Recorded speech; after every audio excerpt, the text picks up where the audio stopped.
Hey there, gang. It's time for a pull list episode. And in this episode, we will be looking at all of the comic books coming out in March of 2022 that I have gone ahead and put on my personal pull list. Yes, of the hundreds and hundreds and hundreds of comic books slated to come out in March, these are the few, less than 40 or so, that I feel strongly enough about that I have committed to buying them now 2 months in advance. So, what books am I getting that you're not getting? And which of your favorite books have I turned up my nose at?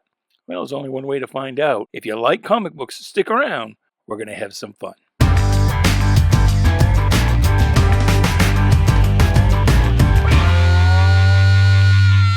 Hey there, Bubby. Welcome to Shanghalla. My name is Duke, and this is a pull list episode. And as advertised, we will be going over my pull list for March of 2022. And why?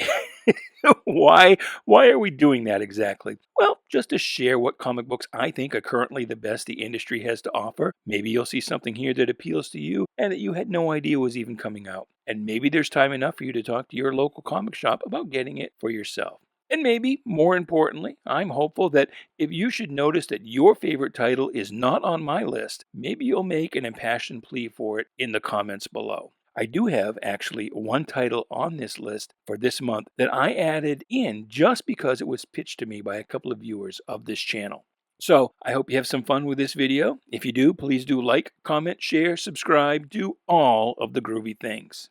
Now, before we get started, because I haven't done one of these types of videos in a while, I feel like I should explain what even is a pull list.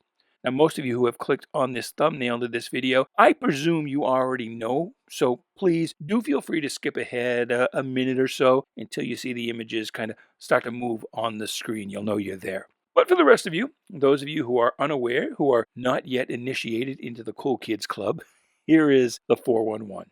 So, these days, comic books are really only available in comic book specialty shops, of which there are maybe about 2,000 nationwide, maybe a little less. And those shops are almost entirely small, single-owner proprietorships. So, as you can imagine, when it comes to finances, they do run pretty close to the bone. And what makes things tough on them financially is that, unlike magazines sold on the newsstands or in bookstores, these specialty shops cannot return unsold product for a refund or credit. By and large, what they order is what they get.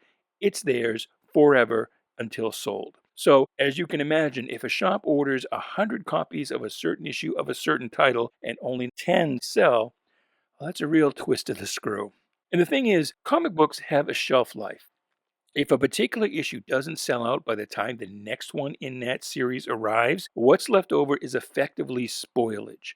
Most leftovers will end up stuck in a dollar bin and sold at a loss if they ever sell at all. So to hedge their bets, most shop owners encourage their customers to order their comic books 2 months in advance when the store has to place its orders with the distributor. This helps to eliminate guesswork. After all, if your store has 100 customers with a pull list and half of them order that month's issue of Toilet Paper Man, then you know that you need to order at least 50 copies of Toilet Paper Man, and based on your read of the type of customer who placed a pre-order for Toilet Paper Man, you can get a fairly good feel for how many extra copies you should order for the shelf in hopes of selling those to customers who did not pre-order any copies of of Toilet Paper Man. Sorry, I'm making myself laugh. Or to casual buyers who might happen through the door. The goal really is to end up with no more than 1 or 2 copies left unsold when the next thrilling adventure of Toilet Paper Man hits shelves. Remember, you don't want to completely sell out if you can help it, because that means potential sales lost. 1 or 2 copies left over, that's the ideal. And it's a retail utopia that is so ideal, most comic book stores will offer a discount of some kind to their pull list customers. It's a mutually beneficial arrangement. The retailer is assured he orders enough copies of a certain book, but hopefully not too many. The customer gets the discount off those books, but also the guarantee that he or she will get the books they want. Because otherwise, if there was no pull list, if the shop owner was just basically throwing darts at a wall when he ordered from the distributor, it's a pretty good chance the store might sell out of what you want before you get there. Now, there are a few stores that do not offer a discount of any kind. They market their pull list system on the idle threat that, hey, if you don't pre-order, you might not get what you want. but most will offer at least a nominal discount of, say, 10 or 15%. Some will offer a greater discount if you order a greater volume. Some will hike that discount even more if you pay in advance. And there's also mail order dealers to consider. They tend to offer the best discounts of all, up to 40 or even 50% on some books, but then there is postage to consider, which brings that discount effectively back down. So, with that said, now that we know why I commit to buying certain comic books 2 months before they even go on sale, let us please yoicks and away. Yikes and away!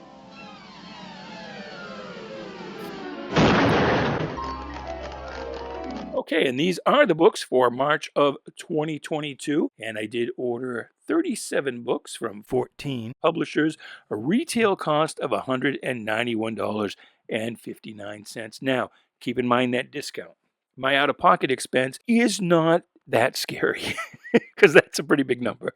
Um, and I must say that the finance director here at Stately and Spacious Harrington Hall, aka Die Spausenführer, she has set a budget for me. About $25 or $30 a week is what I can get away with before she starts to squawk. This is a little bit over that amount. I do admit that. There's one particular book we're going to look at that put me over budget, but I am pretty close to budget, which is about $120 a month.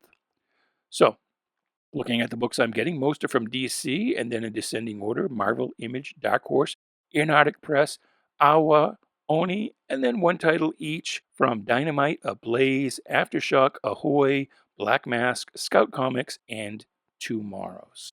So there is the distribution on what I am getting. And we'll start off with the big boy, and that is, of course, DC Comics.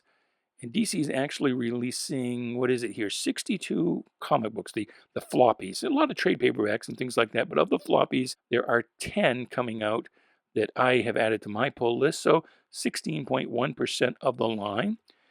And coming out on March 1st is Green Lantern number 12. This is probably going to be my last issue of this series. It's been okay. I haven't really loved it. I almost didn't order it to begin with, but the writer, Jeffrey Thorne, did a few interviews with the Comics by Perch YouTube channel, and he seemed like a thoroughly decent, regular guy. Seemed like he really had a passion for the character and for comics in general. And so I thought it would be pretty good, or hoped anyway. It's just been kind of, yeah. So there is at least a 1 month break on this title. I've already seen the April solicitations, and Green Lantern isn't there. Probably because of the big death of the Justice League event. Maybe it's just a one month skip. Not sure really what's going on, but this seems like a natural endpoint for me. Next up, also out on March 1st, is Monkey Prince. And I fully acknowledge and admit I only ordered this book, only added this to my pull list last month just because of the title. And I figured that I should be getting at least one Batman book, considering that Batman is about 50% of the DC line. So I figured, well, why not? Then also March 1st, One Star Squadron, number 4 of 6. This has been pretty good. I've enjoyed it. It's a little bit on the absurdist side. You have to kind of think, or at least hope, that this isn't in actual mainstream continuity, but who knows? But it's been okay. The art's been quite nice in the first couple of issues, so it's worth getting. I like it. I only really ordered it, frankly, because of the Red Tornado. This one, World of Krypton. I got it because Robert Venditti he's been writing Superman 78, and I've really enjoyed that, so I had high hopes. I read the first couple of issues of this, and it's really decompressed. I can't honestly say that it's worth the cover price, and the art in the first couple of issues really hasn't been to my liking, to my taste. If this wasn't a 6-issue miniseries, and this being the 4th issue, I probably would have dropped it this month. But because it is a miniseries and I'm already halfway into it, I'm like, eh. And that's kind of the rough stuff about this pull list thing, is that you're already knee deep 3, maybe 4 issues into a series by the time you get the first issue. So, you get the first issue, you're like, don't like it. But even if you drop it right then, you still got 2 more you're already committed to. So that's kind of the case here. Then on March 8th, we have the last issue of the Batman Scooby-Doo Mysteries. I've enjoyed this. I enjoyed the previous series that was similar to this, Scooby-Doo Team Up. I'm hoping DC will continue this in some fashion. Maybe Scooby-Doo Multiverse or something like that, where the Scooby Gang can team up with maybe characters they might not normally. Maybe they could get a hold of a time bubble or something, or a multiversal transporter. I don't know. So they could team up with different characters, like maybe the Golden Age Superman, or maybe the Crime Syndicate, or something like that, or maybe even jump out to other properties outside of the Warner catalog. Maybe the Croft characters, Puff and Stuff, and Sigmund and the Sea Monsters, and the Bugaloos, things like that. But yeah, I've liked this. It's only $2.99, so it's a nice little impulse buy, anyway. But I would like I said, I'd like to see this continue in some fashion. And then also on March 8th, there is Justice League versus the Legion of Superheroes. I just read the first issue, and this is crap. This is crap on a stick. It's awful. But because I am such a big Legion fan, I'm sort of, morally obligated to buy everything Legion. So even though, Brian Michael Bendis just doesn't get the Legion. He's not appropriate for the Justice League. I'm going to do a review of this book, the first issue, because it's just that bad that I really need to do a hate video. But I am buying it just because it is the Legion. So what is next? Coming out on March 15th will be the final issue of Blue and Gold. Oh, no, the penultimate issue, excuse me. And that's been okay. The Bwahaha Justice League all these years later is a little bit hard to pull off. But yeah, so the Ryan Sook art is nice. And then also on March 15th, Looney Tunes, number 265. I added this. I don't get every issue of Looney Tunes, but I did add this one just because lately they've been doing these kind of parodies. Not like a mad parody, more like a Looney Tunes parody. Like the Duck Dodgers in the 25th and a half century was a parody of the old Buck Rogers serials. They've been doing these kind of things. And obviously, as you can tell by the cover here, and is even more evident in the actual solicitation copy for this issue, this is going to be a kind of a take on Cobra Kai, the Karate Kid, and the whole Cobra Kai thing. So I think that's going to be fun. I'm hopeful anyway. Most of those issues are pretty good, and they're not as written down, for children as you might think. They're pretty decent. Some of those books, as I get a little ahead of myself here in the imagery, some of those Looney Tunes Scooby-Doo books actually have more words per page than some standard DC Universe stuff. So that's interesting. Anyway, on March 22nd, Trial of the Amazons, a Wonder Girl number 1. I haven't bought into the whole Trial of the Amazons thing. This is the only series I'm getting out of that. And it's largely because, well, not largely, it's only because it's written and drawn by Joelle Jones. I've enjoyed her work. I've enjoyed her take on Wonder Girl. Kind of sad that it's ending, but I'm hoping this will give some kind of closure to that. If this wasn't by Joelle Jones, I wouldn't have got it at all. Then on May 17th, something in a little bit of a different format, a little 5.5 by 8-inch trade paperback, 160 pages. $9.99 isn't bad for 160 pages when you consider that DC puts out these 80-page books at $9.99. So I am a little agitated that this is League of Super Pets instead of what it should properly be, the Legion of Super Pets. But it is because of my affinity for the Legion that I am going ahead and I'm going to try that out. I'm going to see what it's like. And yeah, there's a movie coming out soon that this is actually based on. As a matter of fact, the solicitation copy said this spins directly out of that movie. So we'll have to see. We'll have to see what it's all about. But yeah, sometimes you just want to try something just for fun. And that's it for DC. And yeah, that Legion book, I even said Legion, that League of Super Pets book, that is, as you might have noticed here, that's advanced solicited for May. So that actually won't hit my wallet until then, which I'll have to remember when I work on my May pull list. But moving on to Marvel, 78 books coming out from Marvel in March. I'm getting 6 of them, or about 8% of the line. First book is Strange number 1, spinning out of the death of Doctor Strange. Clea takes over as the Sorcerer Supreme. And I was a little trepidatious about this at first. I was afraid that this was just going to be, one of those gender-bent role switching things. But this is one that makes sense. I mean, Clea, maybe not so much recently, but in the past, Clea was a big part of the Doctor Strange universe. It makes sense that if he died, she would be the one to take over. And Jed McKay usually does a pretty good story. And, well, the cover was smoking. So I figured, why not?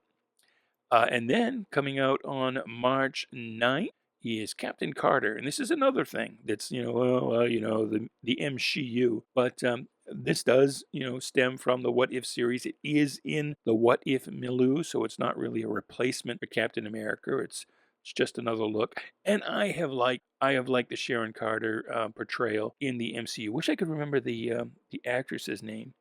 But anyway, I'm interested in this. I think this should be pretty fun. I'm not really familiar with this writer, Jamie McKelvey, but I'm hoping for the best.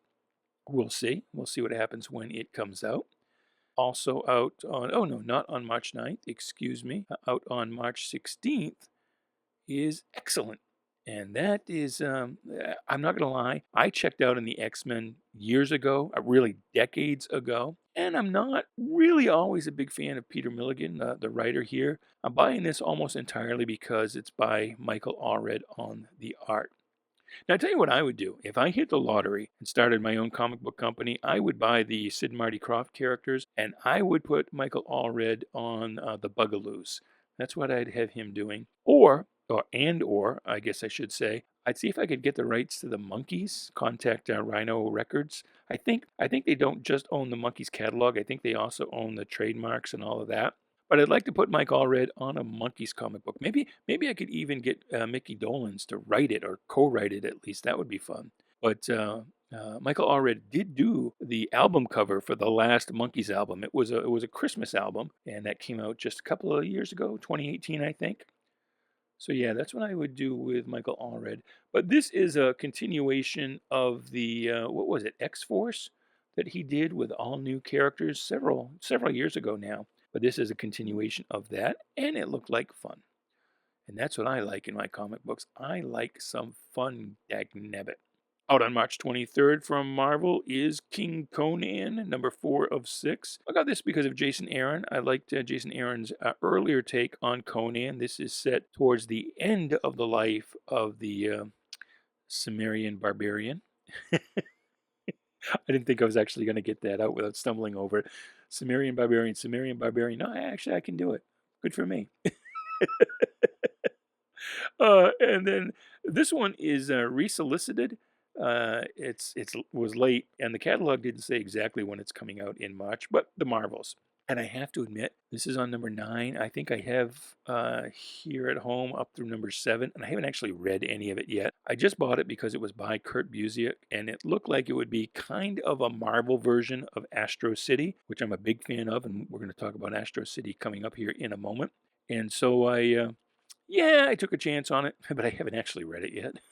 So I really should do that. I have no idea, how many issues this is going to go. But moving on, Image Comics, and there are 42 Image books coming out in March. I'm getting 5 of them, or 11.9% of that line.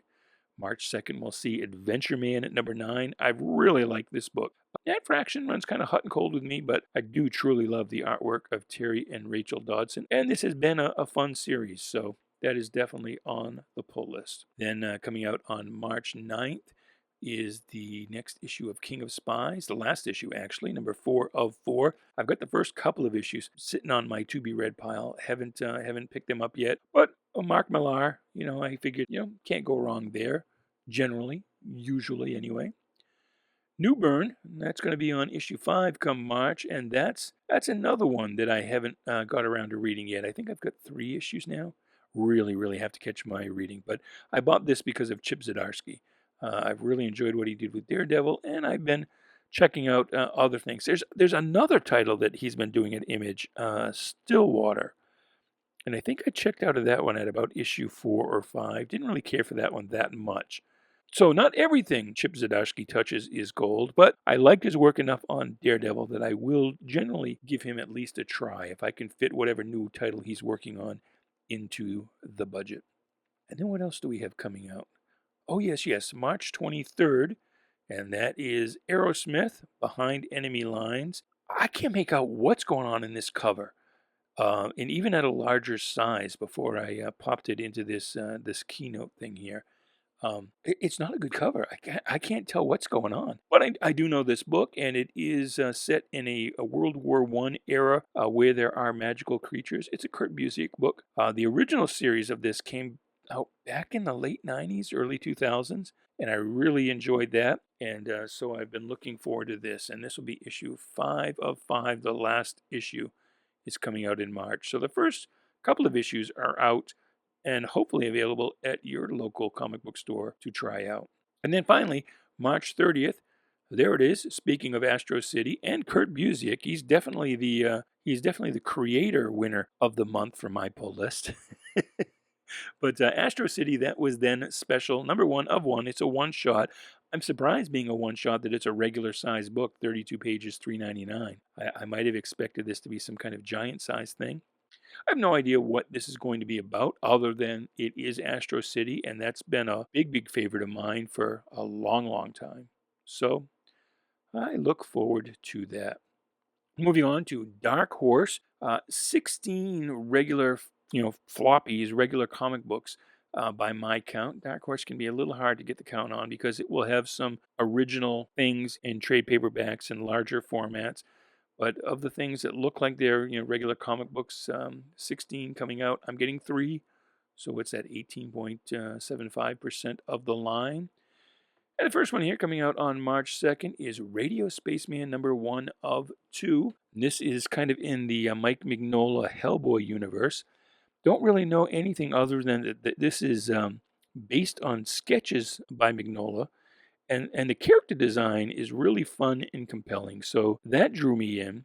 Frankly, just the name Radio Spaceman, that sounded all kinds of retro cool. And the solicitation made it sound like, this will be... Actually, it was kind of a standard plot, so I'm not expecting great things story-wise, but it just seemed like it would be fun. And it's only 2 issues. So, if I find out that it's, not everything I'm hoping for, I won't be that invested in terms of time and money. And then also out on March 23rd from Dark Horse is probably the longest title of the month in terms of the actual title. Count Crowley, Amazing Midnight Monster Hunter, number 1 of 4. I've enjoyed the previous Count Crowley books. I think there have been 2 previous series, and so this was kind of a no-brainer for me to add that one in. And then finally, also out on March 23rd, is the new title by Scott Snyder and Greg Capullo, late of a Batman fame. We Have Demons, number 1 of 3. And I don't really know anything about this other than the fact that it's Snyder and Capullo, and I'm hoping for good things. Hoping for and also actually expecting good things. Moving on, Antarctic Press. I'm getting 2 of the regular size comic books they've solicited for the month. And these are titles that I buy. You will see both of them here. Exciting Comics number 22. It's generally by newer creators, generally one-off stories, or only continuing for maybe an issue or 2, all kind of, as I said, new creators. So it's just a fun thing to kick back with. I'd like it to be not on slick paper, to be kind of a newsprint thing at a lower price. That would be better. But I enjoy it. Not everything's great, but it's just fun. And then this one, Planet Comics number 6. Like Exciting, it's based on an old title. And they do use some public domain characters. This one, though, has been hit and miss. I have ordered every issue of this title, but so far, rather it's my retailer screwing up or Diamond screwing up, I've only actually got 2 of the issues that have come out so far. So there's that. No guarantee I'm ever actually going to get this book, but it's kind of the same deal as Exciting Comics, but instead of superheroes, this is mostly sci-fi stuff, as you might expect from the title. And then moving on to AWA, the Artists and Writers Alliance Studio, coming out on March 9th. 2 of 6 titles that they are soliciting for March, so 1/3 of the line. March 9th sees Primos. I don't know really anything about this. It's just, last month I was looking for something new. The solicitation on this kind of stuck out to me. It's only a 4-issue miniseries, so I figure I'll try it. because most everything I have got from Awa so far, I've really liked. They're probably my favorite publisher right now. So we're going to try this. We're going to see what it's all about. So that is the second issue. And then this one coming out on March 23rd is The Fourth Man. This will be issue 3 of 4. And this was like a kind of a detective mystery thing. And again, just trying it out because it's a new title from Awa. And I have enjoyed them. Other than that, don't really know what to expect. I think I do have the first issue, but I haven't got around to reading it yet. Again, note the theme there. Oni Press, 2 of 5, or 40% of the line, coming out on March 2nd. Rick and Morty Infinity Hour, number 1 of 4. I love Rick and Morty. So once I found out that Oni was doing Rick and Morty books, I started ordering them. And as you might expect, the other Oni book that I'm getting this month is another Rick and Morty. Rick and Morty presents Morty's Run, number 1 of 1. So it's a one-shot, and it looks like this is kind of a parody of Logan's Run. There is another Oni book I have been buying, Joni and the Unpossible Monsters. Oh, no, excuse me, Jonah and the Unpossible Monsters. But there was no issue solicited for March. And we will move on. We're now on to the books where I'm only getting one from each of the remaining publishers. 1 of 14, or 7.1% of the line, from Dynamite. And this is the one coming out on March 23rd that I mentioned that I got because it was recommended by a couple of viewers of this channel in the comments. So it's Barbarella, number 8. And I'm not too hip on Dynamite. To me, Dynamite is a company that pretty much is all about alternate covers with the actual content of the book an afterthought. But the two people who recommended it swore this is a fantastic book. So I'm going to try it. I don't know how well it's going to do for me. Coming in at issue number 8, the way books are written these days, if you're not there on board with issue 1, you're pretty much guaranteed to be lost. But we're going to try it. We're going to try it just because it was recommended. And then moving on to Ablaze, 1 of 5, or, 1 of 3. So a third of the line. It's out on March 16th, Life Zero, number 2. And this just seemed like granted, all you see in the solicitation is the cover, but the art looks good. They're not tricking you with the art being by somebody different than does the interior art. So I have a pretty good feeling about this, kind of a little sci-fi thing. And we'll just have to see. I haven't seen the first issue yet, obviously, but again, looking around, casting about for things to read that are not Marvel and DC, because Marvel and DC are just so awful these days that, I cast a net, I scooped up this, so we'll have to see how it does. Next is Aftershock. I'm getting 1 of 7 books they're publishing for March, or 14.3% of their line, and out on March 16th is Bylines in Blood. And this is a book that I got just because it is all about a reporter, and I was a newspaper reporter for 15 years, so I'm always curious to see what different people think actually goes on in the newspaper industry. I can't remember if this is supposed to be a newspaper reporter or if it's some kind of TV or internet reporter. We'll have to see, but still, I'm going to be honest with you. I got this expecting to be able to do a hate video. So we'll have to see how badly it misses the mark on what journalism actually is, or maybe should be. Ahoy Comics, and they're getting 3 books out to stands in March. I ordered 1, so a third of the line. March 16th will bring The Wrong Earth, Trapped on the Teen Planet, with a cover by former Archie artist Dan Parent, I believe, and interior art by Bill Morrison and quote-unquote various. Now, the writer scares me. I'm not a fan of Gail Simone at all. Not really her writing, not really her politics. Like really, really not her politics. And she's blocked me on Twitter, which is, my general theory is that if I don't exist to a creator, then neither does my money. But I have been such a fan of these Wrong Earth books, well, mostly because they've been by Tom Peyer. And that's the reason I bought in initially, because I remember him fondly from his work on the Legion of Superheroes. And even though they're kind of in this phase where they're not doing another miniseries, they're going to do about, I think it's like 5 or 6 one-shots. but still set in this universe, which I've become fairly heavily invested in over the last 3 miniseries. So even though Gail Simone is writing, I'm going to give it a try just because. Just because I like those characters and those books so much. Black Mask Studios, 3 books coming in March. I'm getting one, a third of the line. And March 9th will bring Hecat's Will. And I think I just got the first issue, might have 2. Again, something else that's still sitting in my reading pile, something I bought just because something in the solicitation appealed to me. I've heard 1 or 2 people say they don't really love it, but this is number 5, and I think it's either the last or the penultimate issue. So, we're going to stick with it for as long as that ride lasts. And then Scout Comics, and they've actually got 13 books coming out in March, but I'm only getting 1. So 7.7% of the line. March 9th will bring Beyond the Beyond, number 1 of 4. And this is kind of a space opera thing. The cover looks intriguing. The solicitation copy seemed fairly interesting.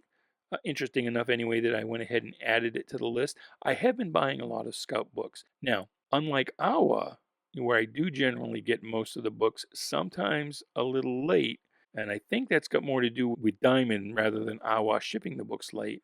But with Scout, I tend to only actually get about a half to 3/4 of the books that I order. I know it's mostly blamed on Diamond, but I don't know. I don't know. But I don't know. This book just looked interesting to me.